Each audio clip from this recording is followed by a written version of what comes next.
Assalamualaikum warahmatullahi wabarakatuh. Alhamdulillahirabbil alamin.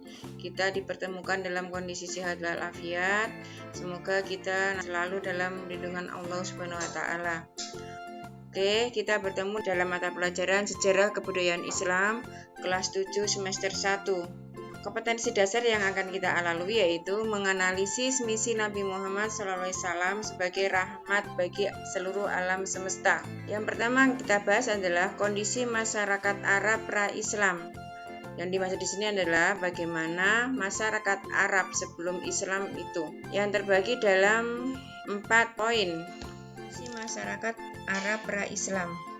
Maksudnya di sini adalah bagaimana kehidupan masyarakat Arab sebelum Islam datang. Yang pertama adalah kepercayaan masyarakat Arab pra-Islam. Pada awalnya, masyarakat Arab menganut agama Tauhid yang dibawa oleh Nabi Ibrahim. Namun karena proses jarak Nabi antara Nabi yang lain itu terlalu lama, sehingga terjadi proses perpindahan dari agama Tauhid kepada penyembahan berhala, di mana hal ini diawali oleh seorang pedagang Mekah dari suku Khuza'ah bernama Amr bin Luhai.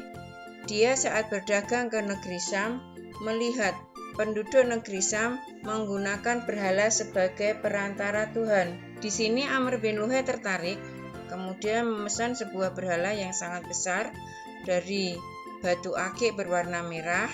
Kemudian berhala itu dinamai dengan Hubal. Dibawa pulang ke Mekah, kemudian diletakkan di Ka'bah. Nah, saat bangsa Arab berhaji, masyarakat ini berhaji di Mekah, mereka melihat hal baru tentang berhala tersebut.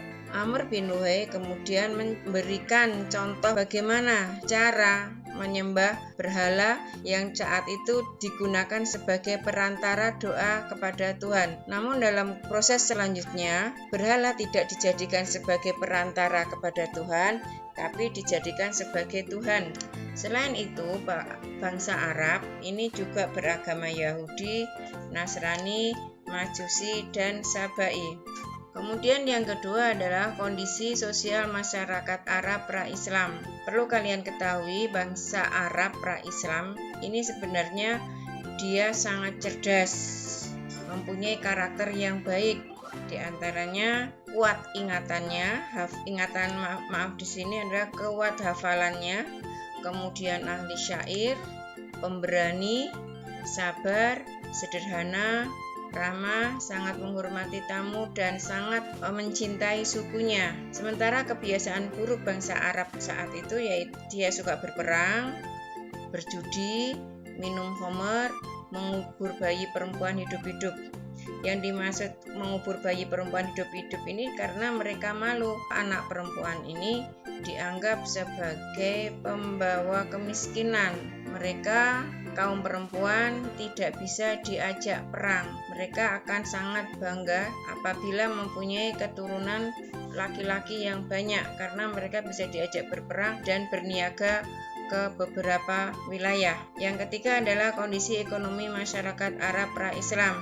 Karena kondisi alam yang sangat tandus di Makkah, maka mata pencarian masyarakat Makkah saat itu berdagang, sedangkan beternak dan bertani ini pada wilayah-wilayah tertentu yang subur. Masyarakat Arab ini sangat terkenal perdagangannya, mereka sangat mahir. Saat musim dingin mereka berdagang ke negeri Yaman, sedangkan musim panas mereka berdagang ke negeri Syam. Ada 3 pasar yang terkenal, yaitu Ukas, Zulmajas, dan Mijanah.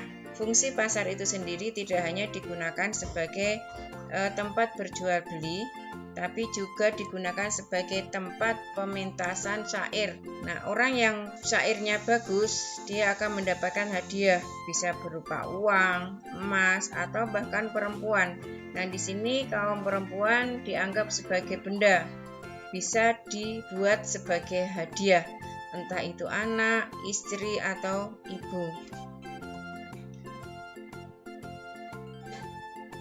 Kemudian yang keempat adalah kondisi politik masyarakat Arab pra-Islam. Kondisi politik masyarakat Makkah sebelum Islam ini dipengaruhi oleh 3 kekuatan, yaitu Kekaisaran Bizantium, Kekaisaran Persia, dan dinasti Himyar. Ada beberapa kerajaan sebelum Islam datang di Arab, di antaranya adalah Kerajaan Kinda, Ma'in dan Qotban, Saba, Himyar, Hira, Gasan, Hijaz, dan pendudukan Romawi serta Persia. Pendudukan di sini diartikan sebagai penjajahan. Di antara kerajaan-kerajaan itu yang terkenal adalah Kerajaan Saba.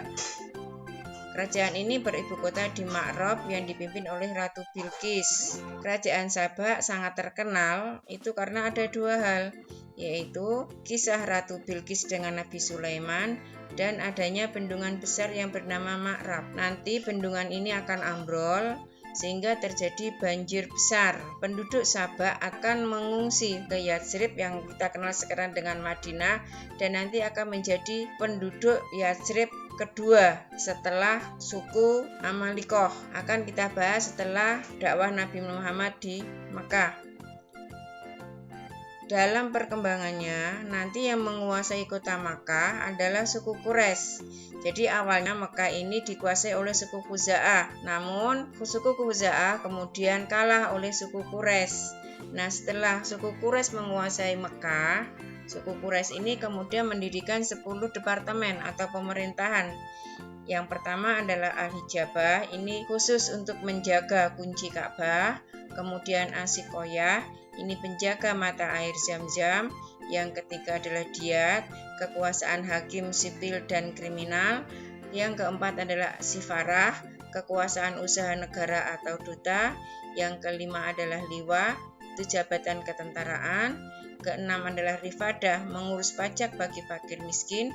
Keenam Nadwa, jabatan ketua dewan. Yang kedelapan Khoiman, pengurus balai musyawarah.